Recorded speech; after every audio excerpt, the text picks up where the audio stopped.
کہ ہم یہ دنیا میں پردیسی اور مسافر ہیں، اور ہم یہ زمین پہ زندگی گزارے تک یہ ہمارے دل و دماغ میں رکھنا کہ ہم پردیسی اور مسافر ہیں، اور اپنے زندگی کو آگے لے کے بڑھنا۔ ہم سفر میں ہیں اور ہم وہ شہر کے تلاش میں ہیں جس کا بنانے والا خدا ہے۔ آیت 13 پڑھیں گے، یہاں لکھا ہوا ہے، آہا مجھ سے نظر ہٹا لے تاکہ تازہ دم ہو جاؤں، اس سے پہلے کہ رحلت کروں اور نابود ہو جاؤں۔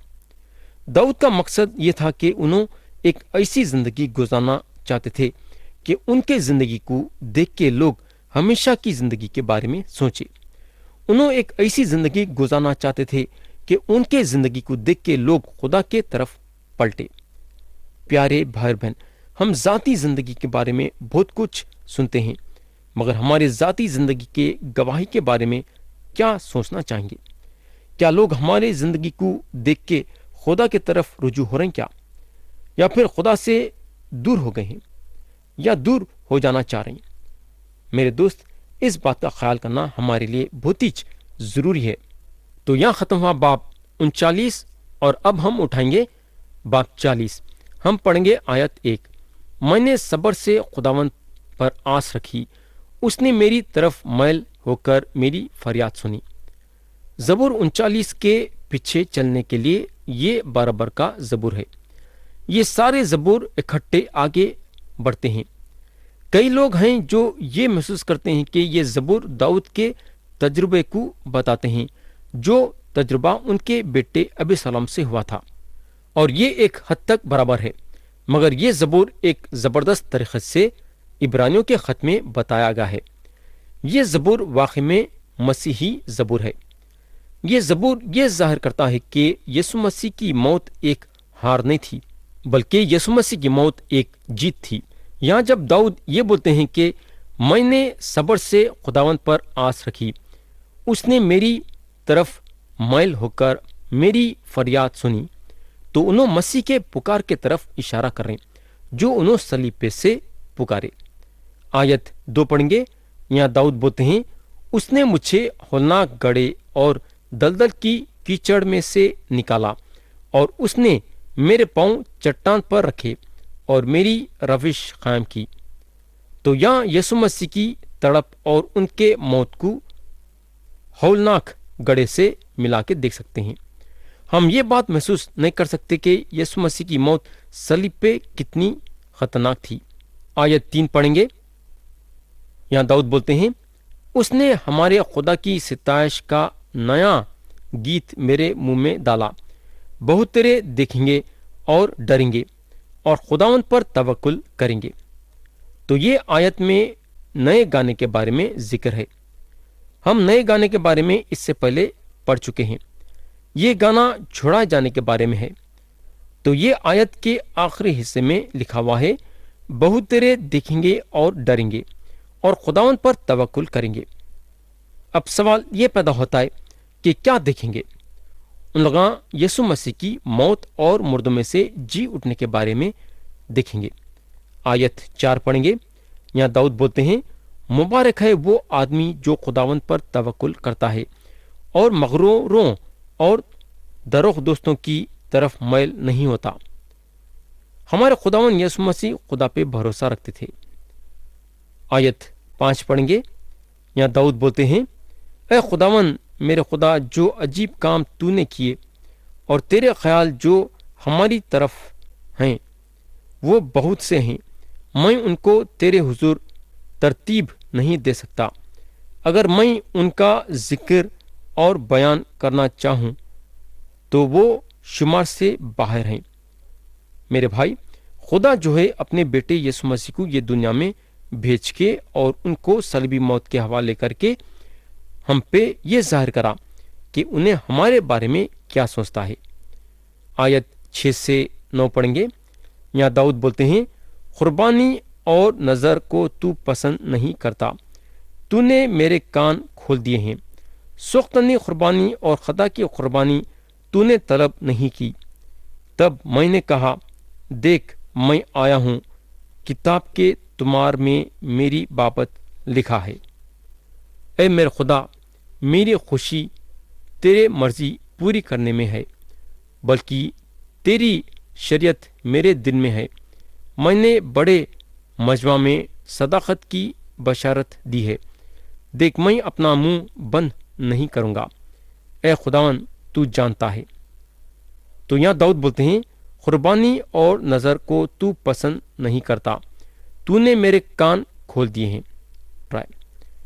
زبور 6 میں لکھا ہوا ہے تو نے میرے کان کھول دیے ہیں، اور عبرانیوں کے خط میں یہ بتایا گیا ہے بلکہ میرے لیے ایک بدن تیار کیا۔ پیارے بھائی اور بہن، ہم کو معلوم ہونا چاہیے کہ بائبل شریف جو لکھی گئی وہ خدا کے پاک روح کے ذریعے سے لکھی گئی، یعنی کہ ایک طرف سے خدا کی پاک روح یہ بائبل شریف کو لکھی ہے۔ خدا کی روح پرانا عہد نامہ کو بھی لکھی اور نیا عہد نامہ کو بھی لکھی۔ خدا کی روح زبور کے کتاب کو بھی لکھی اور عبرانیوں کے خط کو بھی لکھی، اور خدا کے روح کو پورا حق ہے اپنے لکھت کو بدلنے کے لیے۔ جب خدا کی روح اپنے لکھت کو بدلتی ہے تو اس میں ایک اچھی وجہ ہوتی ہے۔ تو زبور لکھنے والے یعنی کہ داؤد یہ طور طریقے پہ اشارہ کر رہے ہیں جب انہوں یہ بولتے ہیں کہ تو نے میرے کان کھول دیے ہیں۔ جب خداوند یسوع مسیح یہ دنیا میں آئے تو کیا انہوں ستاری سے اپنا کان چھدوایا کیا؟ بالکل نہیں، ان کو ایک بدن دیا گیا، انہوں ہماری انسانیت ان پہ لے لیے، انہوں اپنے آپ کو ہمارے پہچان میں لائے، اور انہوں خدمت گزار بن گئے، اور انہوں قربانی بن گئے۔ تو یہاں داؤد بولتے ہیں قربانی اور نظر کو تو پسند نہیں کرتا۔ تو پیارے بھائی اور بہن، پرانا عہد نامہ کے سارے جانوروں کی جو قربانی تھی خدا پسند نہیں کرا، مگر یہ جانوروں کے قربانیاں خداوند یسوع مسیح کی قربانی پہ اشارہ کرے تھے۔ جب خداوند یسوع مسیح یہ زمین پہ آ گئے اور صلیب پہ چڑھ گئے، ان کے کان کھلے ہوئے نہیں تھے یا چھیدے ہوئے نہیں تھے، ان کو بدن دیا گیا اور وہ بدن کو صلیب پہ کیلوں سے ٹھوکا گیا۔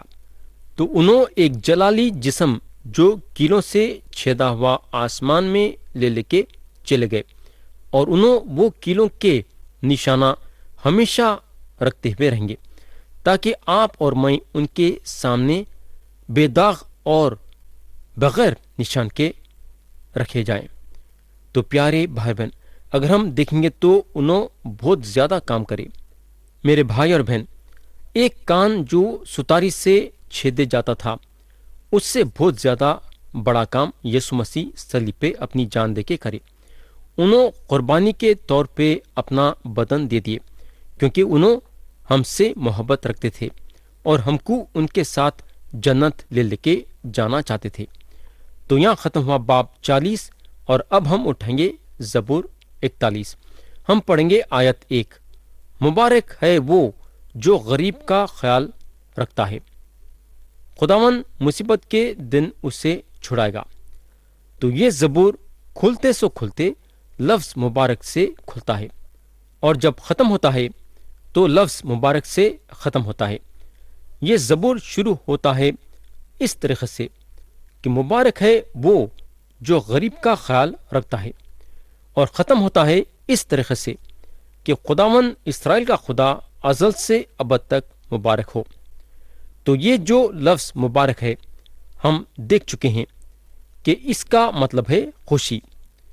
تو زبور 1 شروع ہوتا ہے لفظ مبارک سے، اور زبور 41 ختم ہوتا ہے لفظ مبارک سے۔ ہم کو معلوم ہونا چاہیے کہ زبور کی کتاب 5 حصوں میں بٹی ہوئی ہے، اور اس کا پہلا حصہ جو ہے باب 1 سے باب 41 تک ہے۔ یہ پہلی کتاب شروع ہوتی ہے لفظ مبارک سے اور ختم ہوتی ہے لفظ مبارک سے۔ تو یہ ایک غور کرنے والی بات ہے، یعنی کہ بولنے کا مطلب بھی ہے کہ ایک ایسی بات جس کو ہم ہمارے دل و دماغ میں رکھنا چاہیے۔ تو یہاں میں کلام کو ختم کرنا چاہوں گا، اور آتے سے وقت پھر سے ہم کلام کو آگے لے کے بڑھیں گے۔